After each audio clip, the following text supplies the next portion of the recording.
Ola, boas rapaces, que tal, como andamos? Bueno, vos vou explicar, uns exercicios que nos van caer neste parcial, non? Bueno, que xa fixemos moitos, pero, vos vou gravar un vídeo para ver se entendedes os conceptos. Recordade que eu sempre trato de facelo con reglas de tres. Por qué? Cual é o motivo? Pois o motivo é que así temos a capacidade de pensar e non utilizar como un pouco louco unha fórmula non que nos dicen así, que así e o aceptamos, non? Sempre debemos pensar, non? Vale, empezamos ca dilatación, non? Recordade que a dilatación unha propiedade que teñen os materiales, esta é a dilatación lineal, non? Que debido a que aumenta a temperatura, pois aumenta tamén a súa, a súa longitude. De que depende? Pois depende de todos estes factores, non? Digamos, depende basicamente de dous factores. Alfa é o coeficiente de dilatación que depende do material e logo depende da temperatura, non? Do incremento de temperatura, é dicir, do estado inicial, da temperatura inicial a que está un material e finalmente a temperatura final, non? Bueno, aquí temos un exemplo que fixemos, non?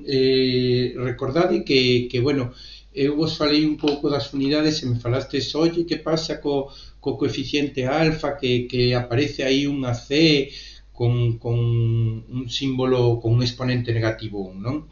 Eu aquí vos explico que finalmente isto é igual que se fora un partido de grados centígrados con exponente 1, cando temos exponente 1, pois non o poñemos, non? Eu quería facer un pouco un análisis da fórmula, non? Recordade que temos un signo igual, non? Por lo tanto, eu vos puxen metros. Isto cando se fai un análisis dimensional realmente se pon unha L que representa a longitude, non? A longitude pois é a letra que se utiliza no sistema internacional para representar pois o que son metros, o que son centímetros, o que son todas estas cousas, non? E dadevos conta porque temos o centímetro ou o grado na base, non? Vos dadevos conta que a nos ten que salir metros, non? Se temos metros e nos dice que é igual, toda esta parte da fórmula ten que ser metros, non? Se facemos un análisis dimensional, recordade que ao final temos LO por 1 máis alfa polo incremento de temperatura. Dadevos conta que alfa ten grados abaixo, digamos, e, sin embargo, arriba temos temperatura, non? Entonces dadevos conta que sumamos, aquí non poñemos, pero sumamos alfa tamén ten involucrado as unidades que dependendo das que poñamos, pois son metros, etcétera, non? Ou milímetros, ou o que sexa. Se poñemos milímetros, o aumento vai ser sobre milímetros. Se poñemos metros, o aumento vai ser sobre metros. Se poñemos centímetros, o aumento vai ser sobre metros, non? É o aumento sobre unha unidade de longitude. E aquí vedes que finalmente temos metros e lle sumamos metros máis metros por grado centígrado dividido entre grado centígrado. Como isto ao final é 1, pois ao final nos obtemos os metros. Vamos a tratar de darlle un sentido un pouco máis amplio, digamos, ca regla de 3, ca resolución da regla de 3, non? Digamos, esta fórmula finalmente ten dous componentes, non? Nós temos que entender que temos que facer dúas reglas de 3. Por qué? Porque nós temos que alfa nos dice cuánto se dilata por unidade, non? E por grado, non? Se fose un grado, o que aumenta, é dicir, se pasa de 10 a 11, o que se dilataría é o coeficiente, digamos, de dilatación por unidade, non? Sería isto. Neste exercicio que fixemos en clase tiñamos 10 grados, non? Variaba de 15 a 25. Por lo tanto, unha regla de 3 sería que se de 1 grado aumenta digamos, o que é o coeficiente de alfa, entonces en 10 grados aumentará x, non? Entonces, que significa eso? Que significa x? Como vedes, se multiplicamos 10, realmente o que sucede é que baixamos un exponente, non? Se baixamos exponentes cando son negativos, quere decir que o número é maior. E, polo tanto, isto é o que se dilataría se tuveramos unha unidade. Ben, pode ser milímetros, centímetros ou metros, non? Claro, nós ao final, que pasa? Que sucede? Que non temos unha unidade, senón temos 5 unidades. Temos neste exercicio 5 unidades de metro, non? Polo tanto, ao final temos que facer outra relación, non? Se nun metro o aumentar os grados que tiñamos aquí, non? Aumenta, digamos, vale, aquí, vaya, o puxen mal, isto non é o que tiña que poñer aquí, o que tiña que poñer era esta X, non? Entonces dicimos, se nun metro se nos dilata esta cantidade que X, recordade que este número pois está mal, habría que poñer outro, entonces en 5 metros se dilatará X, non? Entonces isto é o que se dilata cando aumentamos 10 grados e debido a que temos 5 metros. Se tuviéramos 1 metro, se dilataría esta cantidade. Sin embargo, como temos 5, se dilata 5 veces máis. Vale, perfecto. Vale, e aquí tamén sería expoñente 4. En vez de 5, serían 58,5 expoñente 4. Vale, dadevos conta que isto é o que se alarga a peza, non? Pero qual é o alargamento final? O alargamento final é o que medía inicialmente, que eran 5 metros, máis o alargamento. Ben, espero habervos axudado un pouco. Ben, agora vamos á fórmula da apreciación. Recordade que a apreciación nos la dá a medida mínima que temos na regla dividido entre o número de divisións que temos no nonio. Podemos resolverlo cas fórmulas. As fórmulas, recordade que eu vos las deixo para o exame, non? Sin embargo, tamén podemos resolverlo nunha regla de 3, pero temos que facer, de novo, temos que facer noso concepto, non? Que sucede? Que nós realmente, cando dividimos en partes un nonio, é dicir, cando temos un nonio, estamos dividindo a medida mínima, non?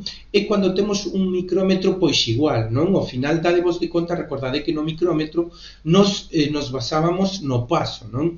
E o paso é unha volta inteira, non? Se nós dividimos ese tambor que é circular en X partes, ao final o que fai é dividirnos a cantidade mínima que é o paso, ou a medida mínima, que é o paso entre as divisións que temos por dar unha volta, non? Entonces a regla de 3 quedaría da seguinte forma, non?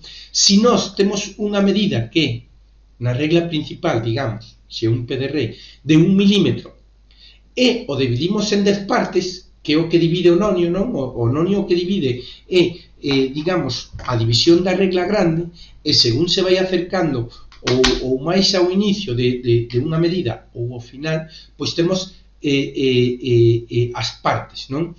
Entonces, a apreciación será unha división, non? Entonces, se resolvedes esta regla de 3, non? Finalmente nos dice que é apreciación, non? Repito outra vez, non? Se nós temos na medida mínima 1 milímetro e a dividimos en 10 partes, entonces a apreciación será unha división dese nonio, non? Entonces, realmente, pois dadevos conta que aquí teríamos que a apreciación sería a medida mínima, que sería 1 milímetro, dividido entre 10. De acordo? Vale.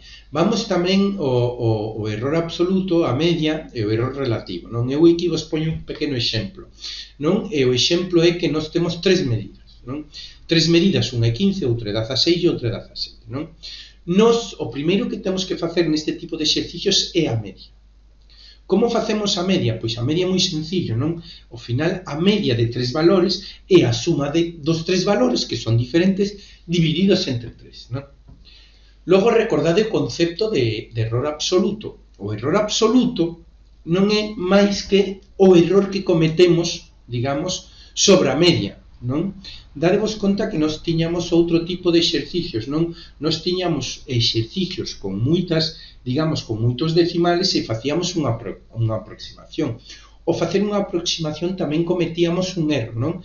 E ese erro o hallábamos, non? O error, nese caso, hallaríamos que a medida real menos, digamos, a medida que aproximamos, e iso nos dá un error, non? Ben, vamos ao concepto do error relativo. Recordade que o error relativo non era máis que o error absoluto dividido entre a media, non? Dadevos conta que o error absoluto, ao final o que tratamos é de estandarizar, de normalizar un error, non? De que nos sepamos simplemente co error, é dicir, simplemente con un número, e que o error que cometemos sobre outra cantidade que normalizada, que pode ser a unidade ou pode ser o 100%, e así ter un coñecemento de cuánto vai ser o que falla o valor, non? É dicir, nós cando falamos de 16%, 8%, 12%, nos sabemos que 10% é máis que 8%, non? Sin embargo, nós non podemos saber o error absoluto, non podemos saber se un error absoluto de 3 é maior que de 5, porque depende da medida que estamos falando, non? Entonces, o error relativo é algo que nos dá como máis coñecemento. Dadevos de conta que podemos facer unha regla de 3 que vería sendo, digamos, facendo pois un pequeno enunciado, ven sendo que se en 16, que é a media, nos fallamos 1, non? Nos queremos saber na unidade cuánto sería o error relativo, non? É dicir, podría ser na unidade ou en un tanto por cento, non? Entonces sería pois un partido de 16. Ben, nada, moitas gracias. Tamén vos vou subir agora pois medidas de micrómetro e de PDRs para que practicades un pouco. Un saludo, rapaces, hasta logo.